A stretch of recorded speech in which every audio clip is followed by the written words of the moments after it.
नमस्कार, Haribhoomi news bulletin में आपका स्वागत है। सबसे पहले बात करते हैं विधानसभा के शीतकालीन सत्र की। हरियाणा विधानसभा के सत्र का दूसरा दिन भी तीखी राजनीतिक जंग का गवाह बन गया। सदन की कार्रवाई के दौरान उस समय भारी गतिरोध पैदा हो गया जब सत्ता पक्ष द्वारा राष्ट्रीय गीत वंदे मातरम के 150 वर्ष पूरे होने पर चर्चा का प्रस्ताव लाया गया। इस दौरान कांग्रेस विधायक आदित्य सुरजेवाला के एक सवाल ने सदन का तापमान बढ़ा दिया। उन्होंने सरकार की नीतियों पर कटाक्ष कर पर्यावरण और जल संरक्षण को वंदे मातरम के मूल भाव से जोड़ा और जिस पर कैबिनेट मंत्री अनिल विज ने तीखा पलटवार किया। विज ने कहा कि जिन्ना को खुश करने के लिए कांग्रेस ने वंदे मातरम को काट दिया था। इस बयान के बाद सदन में जमकर नारेबाजी हुई और विपक्षी विधायकों ने वेल में आकर विरोध जताया। राजनीतिक खींचतान यही नहीं थमी। मुख्यमंत्री नायब सिंह सैनी ने कांग्रेस द्वारा लाए गए अविश्वास प्रस्ताव पर शायराना अंदाज में जवाब देकर कहा कि विपक्ष खुद अपने नेता भूपेंद्र सिंह हुड्डा पर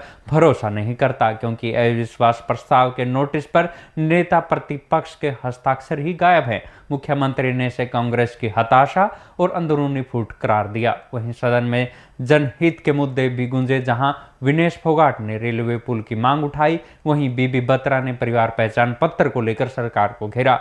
विधानसभा अध्यक्ष हरविंदर कल्याण ने सदस्यों को गीत की गरिमा बनाए रखने की सलाह दी, लेकिन वंदे मातरम को लेकर अविश्वास प्रस्ताव तक सदन में राष्ट्रवाद और क्षेत्रीय राजनीति का अनूठा टकराव देखने को मिला। अब बात करते हैं हरियाणा में कड़ाके की ठंड और घने कोहरे की। खराब मौसम के कारण जनजीवन की रफ्तार पर ब्रेक लग गया है। शुक्रवार सुबह प्रदेश के कई हिस्सों में दृश्यता यानी विजिबिलिटी शून्य से पहुंचने से भारतीय मौसम विज्ञान विभाग ने 16 जिलों के लिए ऑरेंज अलर्ट जारी कर दिया है। कोहरे का सबसे बुरा असर रेल और सड़क यातायात पर पड़ा है, जहां 16 से अधिक ट्रेनें घंटों की देरी से चल रही है और कई बस रूट रद्द कर दिए गए हैं। गुरुग्राम में स्मोक के बढ़ते स्तर को देखते हुए प्रशासन ने वर्क फ्रॉम होम की सलाह दी है, जबकि हादसों का सिलसिला थमने का नाम नहीं ले रहा। अब चलते हैं जींद का एक और वीर सपूत देश की सेवा करते हुए वीर गतित्व को प्राप्त हो गया। नरवाना उपखंड के गांव सुलेहड़ा निवासी 31 वर्षीय मनीष कुमार पश्चिम बंगाल में ट्रेनिंग के दौरान एक हादसे का शिकार हो गए। गंभीर रूप से घायल मनीष ने इलाज के दौरान दम तोड़ दिया। किसान परिवार से ताल्लुक रखने वाले मनीष सेना की डीएससी बटालियन में तैनात थे। उनकी शहादत की खबर मिलते ही समूचे क्षेत्र में शोक की लहर दौड़ गई है। अब बात करते हैं कैथल की। यहाँ आपसी रंजिश के चलते डबल मर्डर कर दिया गया। बाइक पर जा रहे चाचा राजेंद्र और भतीजे वीरभान को बदमाशों ने घेर कर अंधाधुंध फायरिंग कर दी। हमलावरों ने खौफनाक मंजर पैदा कर एक पीड़ित को खेतों में दौड़ा दौड़ा कर गोलियां मारी, जबकि दूसरे की गांव में घुसकर हत्या कर दी गई। सूचना मिलते ही एसपी सहित भारी पुलिस बल मौके पर पहुंचा। शुरुआती जांच में मामला 2012 के पुराने जमीन विवाद और मर्डर की रंजिश से जुड़ा हुआ बताया जा रहा है। पुलिस की 3 टीमें आरोपियों की तलाश में छापेमारी कर रही है।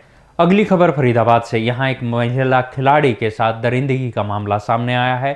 भिवानी की रहने वाली महिला शूटर शूटिंग प्रतियोगिता में हिस्सा लेने आई थी। उसके साथ एक होटल में रेप किया गया। आरोप है कि पीड़िता की सहेली ने अपने एक जानकार और उसके साथी को होटल में बुलाया था। योजना के तहत जब सहेली कमरे से बाहर गई तब आरोपी ने वारदात को अंजाम दिया। हालांकि पीड़िता ने गजब की हिम्मत दिखाते हुए तीनों आरोपियों को कमरे में बंद कर दिया और पुलिस की सूचना दी।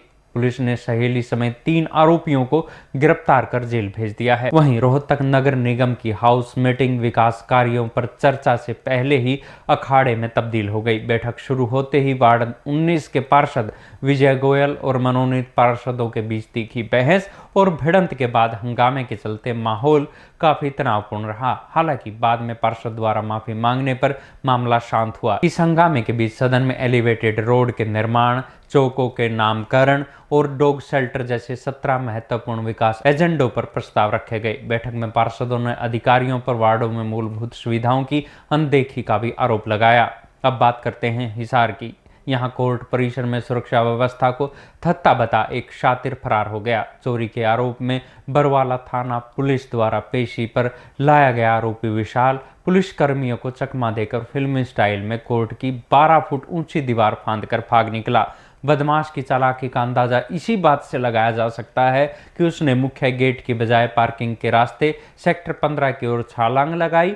घटना के बाद पुलिस ने पार्किंग के सीसीटीवी खंगाले, लेकिन कैमरे खराब होने के कारण कोई सुराग हाथ नहीं लगा। फिलहाल CIA-1 की टीम आरोपी की तलाश में नाकाबंदी कर छापेमारी कर रही है। अब बात करते हैं करनाल की। जिला जेल में बंद एक दोषी कैदी ने आत्महत्या कर ली। पंजाब के संगरूर के 25 वर्षीय गुरध्यान ने जेल के बैरक में अपने पाजामे के नाड़े से फंदा बनाकर जान दे दी। उसके खिलाफ ट्रांसफार्मर चोरी, बिजली अधिनियम के तहत करीब 22 आपराधिक मामले दर्ज थे, जिनमें उसे दोषी ठहराया जा चुका था। घटना की सूचना मिलते ही FSL टीम और पुलिस मौके पर पहुंची और शव को कब्जे में लेकर पोस्टमार्टम के लिए भिजवाया। जेल प्रशासन इस बात की गहनता से जांच कर रहा है कि सुरक्षा के बीच कैदी ने ये आत्मघाती कदम किन परिस्थितियों में उठाया।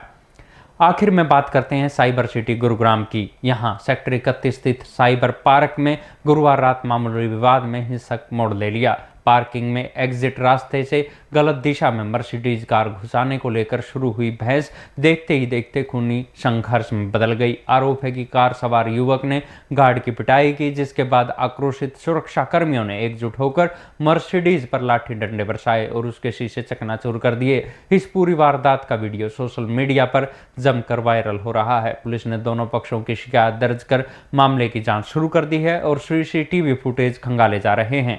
ऐसी ही खबरों से जुड़े रहने के लिए देखते रहिए हरिभूमि टीवी। और अधिक खबरों को विस्तार से जानना है तो हरिभूमि अखबार पढ़ें या हरिभूमि की वेबसाइट पर जाएं।